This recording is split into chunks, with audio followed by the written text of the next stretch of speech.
going to tell you a bit about Bangernomics and how to do it well. Firstly, Bangernomics as a phrase is one I'm a little unsure of. Bangernomics to a lot of people means buying a dirt cheap car, thrashing it into the ground and throwing it away. That seems very wasteful to me. I would rather seek out a good car, and you do find them even below £500, and then just look after it. I paid £300 for this little Perodua, and straight away I gave it a service, went over it, made sure everything was alright. Put it through an MOT, needed a steering rack gaiter for that. Fairly minor stuff. This is good Bangernomics, this car. The most I've lost was probably a Range Rover, and I think I've probably paid far too much for it. I paid about £1,000 for it, and I reckon in the next few months it ate up another £1,000.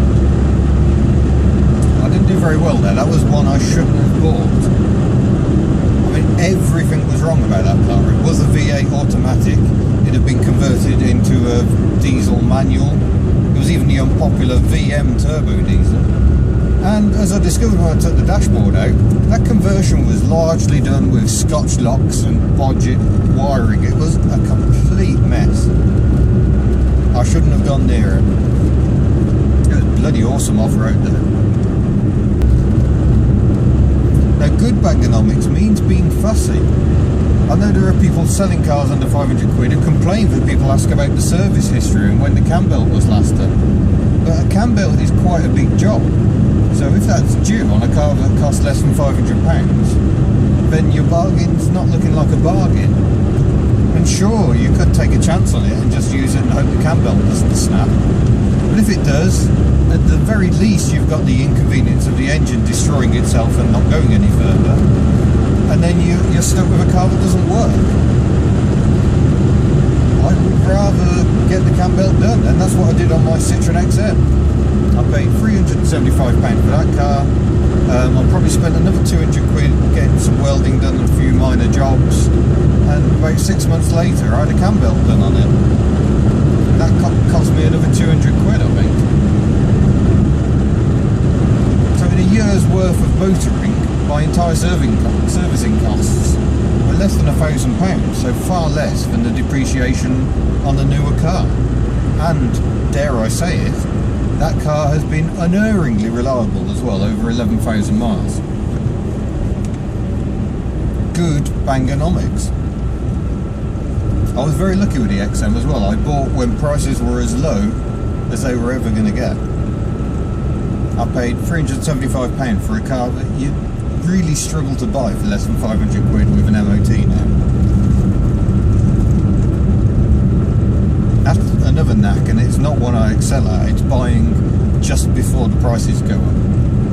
I owned BXs while they were cheap, and then sold mine while they were still cheap, and now BX values have gone up. So there you go, I lost out on that one.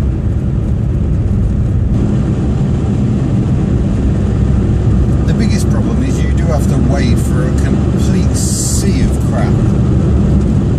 Just go on Gumtree and look at cars under £500 and you'll see what I mean. A lot of cars for that sort of money are knackered.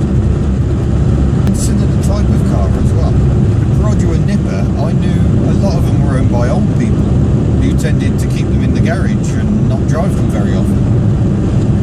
There are downsides, and checking through the service history, this car, despite only doing 25,000 miles, has had a clutch replaced.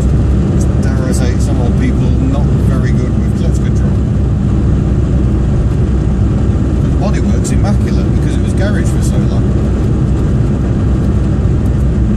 I've got a car with pretty comprehensive service history for £300. So don't just buy the first heap you see, you've got to be choosy.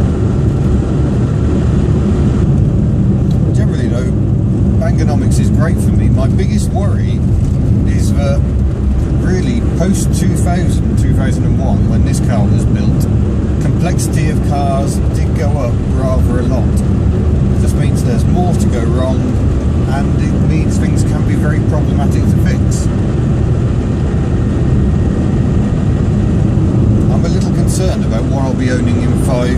time, say, or even in a couple of years' time. Who knows, perhaps I'll have swallowed a brave pill and will own an electric car. That's my tips for happy Bangernomics. Why don't you give it a go? See you in the next video.